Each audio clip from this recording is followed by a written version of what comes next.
하늘에 계신 우리 아버지, 아버지의 이름을 거룩하게 하시며 아버지의 나라가 오게 하시며 아버지의 뜻이 하늘에서와 같이 땅에서도 이루어지게 하소서.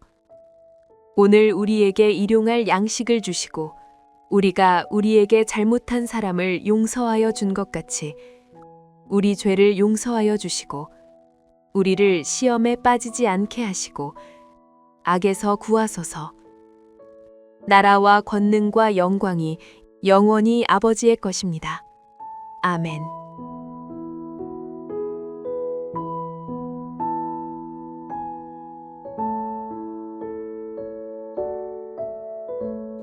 다른 한 비유를 들으라.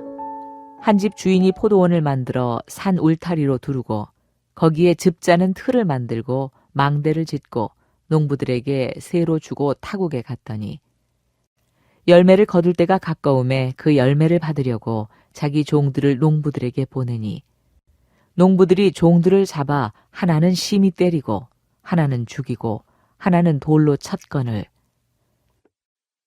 다시 다른 종들을 처음보다 많이 보내니 그들에게도 그렇게 하였는지라.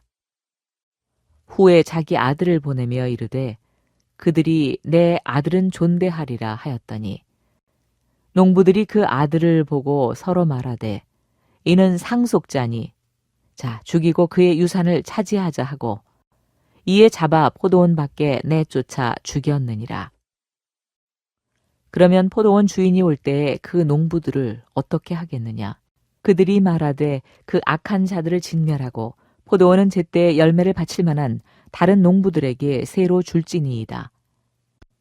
예수께서 이르시되 너희가 성경에 건축자들이 버린 돌이 모퉁이의 머릿돌이 되었나니 이것은 주로 말미암아 된 것이요 우리 눈에 기이하도다 함을 읽어본 일이 없느냐.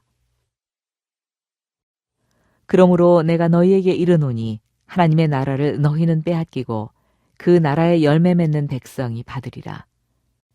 이 돌 위에 떨어지는 자는 깨지겠고 이 돌이 사람 위에 떨어지면 그를 가루로 만들어 흩으리라 하시니 대제사장들과 바리새인들이 예수의 비유를 듣고 자기들을 가리켜 말씀하심인 줄 알고 잡고자 하나 무리를 무서워하니 이는 그들이 예수를 선지자로 알미었더라.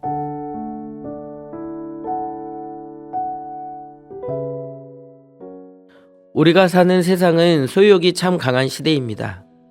세상은 우리에게 경쟁에서 비교 우위에 있으라고 가르칩니다. 남들보다 더 많이 가져야 하고 더 높은 자리에 올라가야 안심합니다. 내 집, 내 재산, 내 시간, 내 권리. 사람들은 어떻게든 내 것을 더 많이 소유하고 내 마음대로 할 수 있는 권한을 얻기 위해 치열하게 경쟁하며 살아갑니다. 그런데 사실 우리가 내 것이라고 강력하게 주장하는 것들 중에서 진정으로 내 것이라고 할 수 있는 것이 단 하나라도 있을까요? 우리의 생명, 우리가 호흡하는 이 시간, 우리가 누리는 건강조차도 사실 우리의 것이 아닙니다. 우리 교회는 창조세계의 회복을 위해 녹색교회 운동을 합니다. 이것이 무엇입니까? 하나님께서 인간에게 맡겨놓으신 자연을 인간이 자기 것인 양 함부로 사용했던 것들을 회개하고 다시금 청지기적 사명을 기억하고자 하는 것입니다. 이 모든 것은 절대주권의 창조주 하나님께서 우리에게 잠시 맡겨주신 것들입니다. 여러분들의 삶의 주인이 누구라고 생각하십니까? 우리는 예배당에 앉아 입술로는 하나님이 나의 주님이라고 절대주권의 하나님이라고 고백합니다. 그런데 정작 삶의 결정적인 순간에는 내 이익이 걸린 문제 앞에서는 내가 내 삶의 주인 행세를 하고 있는 것은 아닌지 우리 스스로의 모습을 깊이 점검해 보면 좋겠습니다. 오늘 우리가 함께 읽은 본문은 너무나도 유명한 포도원 농부의 비유입니다. 본문의 배경을 먼저 깊이 들여다보면 좋겠습니다. 예수님께서 대제사장들과 백성의 장로들에게 이 비유를 말씀하십니다. 어떤 집주인이 포도원을 아주 잘 만들었습니다. 마태복음 21장 33절입니다. 다른 한 비유를 들으라. 한 집주인이 있어 포도원을 만들어 산 울타리를 두르고 거기서 즙자는 틀을 만들고 망대를 짓고 농부들에게 새로 주고 타국에 갔더니. 여러분, 이 주인의 세심한 배려를 보십시오. 포도원만 덩그러니 내준 것이 아닙니다. 짐승이나 도둑이 들어오지 못하도록 울타리를 쳤습니다. 포도를 수확해서 바로 가공할 수 있도록 즙자는 틀을 파주었습니다. 그리고 포도원을 안전하게 지킬 수 있는 망대까지 완벽하게 지어주었습니다.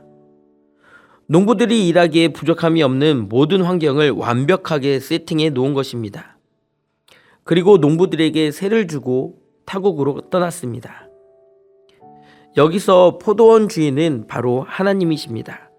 그리고 농부들은 이스라엘 백성들, 나아가 오늘날 포도원 같은 삶을 위임받은 우리의 모습입니다. 우리의 삶을 돌아보십시오. 우리가 스스로 울타리를 치고 즙자는 틀을 만들 능력이 우리에게 있습니까? 우리에게는 선한 것이 없습니다. 우리가 누리고 있는 모든 환경, 가정, 일터, 건강, 이 모든 것은 절대주권의 창조주 하나님께서 은혜로 거저 베풀어 주신 것들입니다. 구원도 전적인 하나님의 은혜의 선물인 것처럼 우리가 살아가는 삶의 기반 역시 하나님의 전적인 은혜입니다. 우리는 그저 이 포도원을 맡은 청지기들입니다. 고린도전서 4장 2절의 말씀이 이렇게 말씀합니다. 그리고 맡은 자에게 구할 것은 충성이라. 우리는 하나님께로부터 사명을 맡은 자들입니다. 주인이 완벽하게 만들어준 포도원에서 땀 흘려 일하고 주인이 원하시는 열매를 맺어 올려드리는 것, 그것이 성도의 마땅한 본분입니다. 그런데 시간이 흐르고 수확의 때가 다가왔습니다. 마태복음 21장 34절 36절의 말씀입니다. 열매 거둘 때가 가까움에 그 열매를 받으려고 자기 종들을 농부들에게 보내니 농부들이 종들을 잡아 하나는 심히 때리고 하나는 죽이고 하나는 돌로 쳤거늘 다시 다른 종들을 처음보다 많이 보내니 그들에게도 그렇게 하였는지라. 주인이 농부들에게 요구하는 것은 포도원의 소유권을 내놓으라는 것이 아닙니다. 농부들이 땀 흘린 수고를 전부 빼앗겠다는 것도 아닙니다. 주인이 요구한 것은 주인의 목에 해당하는 정당한 열매입니다. 이는 포도원 주인이 누구인지를 인정하는 피조물로서의 최소한의 도리입니다. 그런데 농부들의 반응이 참으로 어리석고 악합니다. 주인이 보낸 종들을 때리고 돌로 치고 죽였습니다. 여기서 주인이 보낸 종들은 구약에 하나님께서 끊임없이 보내셨던 선지자들을 의미합니다. 선지자들이 와서 너희의 삶을 돌이키라, 우상을 버리고 절대주권의 하나님께로 돌아오라, 회개하고 공의와 사랑의 열매를 맺으라 외쳤습니다. 하지만 이스라엘 백성들은 그 말씀을 듣기 싫어했습니다. 주님의 말씀이 선포되어질 때 우리는 이 말씀을 나에게 주는 말씀인지를 분별해야 합니다. 그런데 우리는 이 말씀을 나에게 적용하는 것이 아니라 누가 들어야 한다라고 생각하며 말씀을 나에게 적용하지 않고 너에게 적용하려고만 합니다. 나는 내가 듣고 싶은 말씀, 나를 위로해 주는 말씀만 은혜의 말씀으로 듣고 있는 것은 아닌가 생각해 봐야 합니다. 십자가의 고난, 삶의 희생, 거룩과 구별됨을 요구하는 하나님의 말씀이 선포될 때 우리는 내 삶의 방식을 포기하기 싫어서 그 말씀을 귀 밖으로 흘려보냅니다.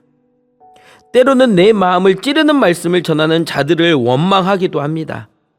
내 삶의 주인이 나라고 생각하기 때문에 하나님의 간섭을 거부하는 것입니다. 결국 주인은 마지막 선택을 합니다. 마태복음 21장 37절의 말씀입니다. 후에 자기 아들을 보내며 이르되 그들이 내 아들은 존대하리라 하였더니, 주인은 내 아들은 존대하리라 생각하며 가장 사랑하는 아들을 보냅니다. 그런데 농부들은 아들을 보자 어떻게 합니까? 마태복음 21장 38절 39절의 말씀입니다. 농부들이 그 아들을 보고 서로 말하되 이는 상속자니 자 죽이고 그의 유산을 차지하자 하고 이에 잡아 포도원 밖에 내쫓아 죽였느니라. 이 농부들이 왜 이렇게까지 잔인하고 어리석은 악을 행했을까요?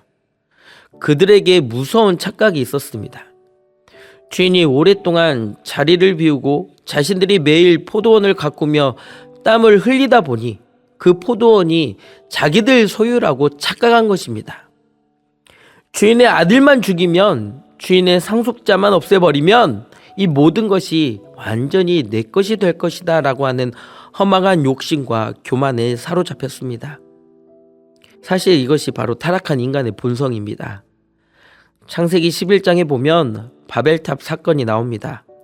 인간들이 왜 바벨탑을 쌓았습니까? 흩어짐을 면하고 우리의 이름을 내고 하늘에 닿게 하자는 것이었습니다. 스스로 하나님처럼 되려는 교만함이었습니다. 농부들이 주인의 아들을 죽인 것과 같습니다.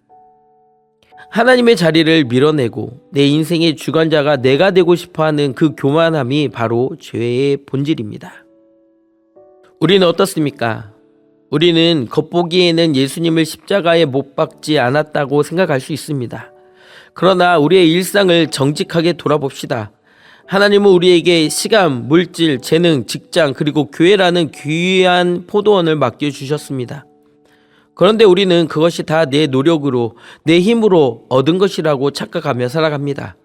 그래서 하나님께서 우리의 삶에 거룩한 열매, 순종의 열매, 희생과 헌신을 요구할 때 우리는 불평불만합니다. 내가 얼마나 힘들게 일해서 번 돈인데 왜 하나님께 바쳐야 합니까? 내가 내 귀한 휴일인데 왜 주일에 얽매여 예배를 드려야 합니까? 왜 내가 먼저 손해보고 내가 먼저 그 사람을 용서해야 합니까? 우리의 삶 중심에 여전히 나라는 가치관이 굳건히 자리 잡고 있습니다. 우리가 내 욕심, 내 자존심, 내 가치관을 지키기 위해 하나님의 말씀을 외면하고 순종을 거부할 때 우리는 다시 한번 예수 그리스도를 내 삶의 포도원 밖으로 내쫓고 십자가에 못 박는 악한 농부의 자리에 서게 되는 것입니다.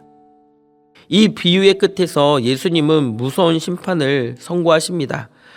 마태복음 21장 42절 43절의 말씀입니다. 예수께서 이르시되 너희가 성경에 건축자들이 버린 돌이 모퉁이의 머릿돌이 되었나니 이것은 주로 말미암아 된 것이요 우리의 눈에 기이하도다 함을 읽어본 일이 없느냐. 그러므로 내가 너희에게 이르노니 하나님의 나라를 너희는 빼앗기고 그 나라의 열매 맺는 백성이 받으리라. 아멘. 예수님은 시편 118편의 말씀을 인용하십니다. 농부들에게 버림받아 십자가에 달려 죽으신 예수님. 세상의 눈에는 쓸모없어 보여 건축자들이 내다버린 돌 같았던 그 예수님께서 부활하심으로 교회의 가장 중요한 기초인 모퉁이 머릿돌이 되셨다는 것입니다. 그리고 43절에 이렇게 선언하십니다. 하나님의 나라를 너희는 빼앗기고 그 나라의 열매 맺는 백성이 받으리라. 유대 종교 지도자들은 자신들이 혈통적으로 당연히 천국을 소유했다고 믿었습니다. 하지만 하나님 나라는 종교적인 타이틀을 가진 자들의 것이 아니었습니다. 하나님의 나라는 말씀에 순종하여 삶 속에서 진정한 열매 맺는 백성들의 것이었습니다. 우리는 구원이 전적인 하나님의 은혜라는 사실을 기억하고 고백해야 합니다. 우리의 행위나 율법을 지킴으로 구원받는 것이 결코 아닙니다. 예배소서 2장 8절의 말씀처럼 구원은 하나님의 선물입니다. 그러나 이 은혜를 오해해서는 안 됩니다. 은혜로 구원받았으니 이제 내 마음대로 내 육체의 기회로 삼으며 살아도 된다는 것은 다른 복음, 거짓 복음입니다. 진정으로 십자가의 은혜를 깨닫고 구원받은 사람은 반드시 삶 속에서 열매가 나타납니다. 그 열매가 무엇입니까? 내 삶의 주인이 내가 아니라 절대 주권의 창조주 하나님이심을 인정하는 겸손함과 순종입니다. 세상 사람들과 다른 모습의 구별됨이 반드시 우리에게 있어야 합니다. 이 말씀을 들은 종교 지도자들의 반응을 보십시오. 45절 46절의 말씀입니다. 대제사장들과 바리새인들이 예수의 비유를 듣고 자기들을 가리켜 말씀하신 줄 알고 잡고자 하나 무리를 무서워하니 이는 그들이 예수를 선지자로 알미었더라. 참으로 안타까운 모습입니다. 그들은 예수님의 이 찌르는 듯한 비유가 바로 그들을 향한 말씀이라는 것을 머리로는 깨달았습니다. 알았습니다. 그러나 알면서도 그들은 가슴을 치며 회개하지 않았습니다. 오히려 예수님을 잡을 구실만 계속 찾았습니다. 오늘 우리의 모습은 어떻습니까? 우리는 예배당에 나와 말씀을 들으며 저 말씀은 나를 향한 말씀이구나. 내가 너무 교만했구나 깨달았습니다. 거기까지는 누구나 할 수 있습니다. 하지만 예배당 문을 나서면서 그 깨달음을 잃어버리고 삶의 현장에서 여전히 내가 주인 되는 내 마음대로 살아간다면 우리는 이 바리새인들과 다를 바 없는 모습이다라는 것이죠. 알면 실천해야 합니다. 말씀이 우리 안에 부딪혀 왔다면 우리는 철저하게 회개하고 삶의 방향을 돌이켜야 합니다. 이제 말씀을 맺겠습니다. 사랑하는 성도 여러분, 우리는 우리의 힘으로 아무것도 할 수 없는 피조물입니다. 우리가 할 수 있는 것은 내 인생의 주인이 절대 주권의 창조주 하나님이심을 겸손하게 인정하는 것뿐입니다. 교회만 마당만 밟고 돌아가는 교인에 머무르지 않아야 합니다. 머리로만 입술로만 믿는다고 외치는 신자의 수준도 넘어서야 합니다. 이제는 하나님의 말씀을 삶으로 치열하게 살아내려 노력하는 성도로서의 하나님을 닮아가는 성화의 과정을 이뤄가야 합니다. 이 거룩한 성화의 길은 나 혼자의 힘으로는 불가능합니다. 그래서 성령님께서 말할 수 없는 탄식으로 우리를 도와주십니다. 우리의 삶의 중심에 자리 잡고 있는 나라는 우상을 깨뜨리십시오. 내가 쌓아 올리고 있는 알량한 바벨탑을 미련 없이 무너뜨리십시오. 오늘 우리가 신앙의 결단을 하길 원합니다. 내 인생의 포도원은 내 것이 아님을 온전히 고백하며 하나님께서 내게 잠시 맡겨주신 건강, 물질, 직분 이 모든 것들을 통해 주님이 원하시는 아름다운 순종의 열매, 사랑의 열매를 맺어 올려드리는 저와 우리 모두가 되기를 원합니다. 이번 한 주간의 삶 속에서도 내가 주인이 되려는 모든 욕심을 십자가에 못 박고 오직 주님만 내 삶의 왕좌에 모시며 충성된 청지기로서의 삶을 살아가는 저와 우리 모두가 되기를 간절히 원합니다. 기도하겠습니다. 사랑의 하나님, 우리를 사랑하셔서 귀한 삶이라는 포도원을 맡겨주시고 영광스러운 주님의 일꾼으로 불러주심에 감사드립니다. 하나님, 우리는 참 어리석고 교만합니다. 주님께서 울타리를 쳐주시고 모든 것을 완벽하게 예비해 주셨음에도 어느새 내가 땀 흘렸다라고 하는 핑계로 이 삶이 전부 내 것인 양 착각하며 살았습니다. 주님께서 거룩과 순종의 열매를 요구하실 때 기뻐하며 내어드리지 못하고 오히려 내 욕심, 내 이기심으로 주님의 삶의 변두리로 밀어냈던 우리의 방종과 타락한 본성을 이 시간 회개하오니 용서하여 주시옵소서. 이제는 하나님을 우리의 삶의 한가운데 온전히 모셔드리게 원합니다. 머리로만 아는 신앙, 입술로만 주여 주여 하는 거짓된 신앙에서 벗어나게 하시고 매일의 삶 속에서 내 자아를 부인하며 주님의 말씀에 순종하는, 그렇게 성화의 길을 걷는 우리 모두가 되게 하여 주시옵소서. 내 인생의 주인이 내가 아님을 매 순간 고백하며 주님께 충성된 일꾼으로 살아가는 우리 모든 배들의 공동체 되게 인도하여 주시옵소서. 우리의 연약함을 도우시는 성령님을 더욱 의지하오며 살아계신 예수 그리스도의 이름으로 기도합니다. 아멘. 더 깊은 묵상을 이어가시기 바랍니다.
니다